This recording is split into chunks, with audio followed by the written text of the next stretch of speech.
اس میں مبارک یا خالق صالح اولاد کا پیدا ہونا۔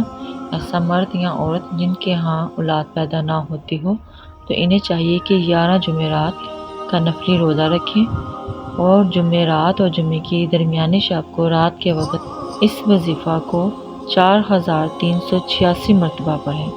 اول و آخر درود ابراہیمی 11 مرتبہ پڑھیں اور پانی پر دم کر کے دونوں میاں بیوی پئیں اور بعد میں اللہ تعالیٰ کے حضور اولاد صالحہ کی دعا کریں۔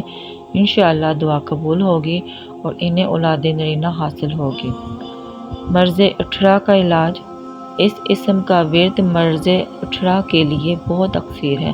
ایسے ہی اگر عورت کا حمل گر جاتا ہو تو اس صورت میں وہ خود 7 دن تک بعد نماز عشاء 7000 مرتبہ روزانہ اس اسم مبارک کو پڑھے اور پھر پانی پر پھونک مار کر خود پیے۔ اگر یہ عمل خود نہ کر سکتی ہو تو اس کا کوئی عزیز کر لے۔ وظیفہ کے اول و آخر 21 مرتبہ درود شریف پڑھیں۔ انشاءاللہ اللہ تعالیٰ کی کرم نوازی سے اسے اولاد حاصل ہوگی۔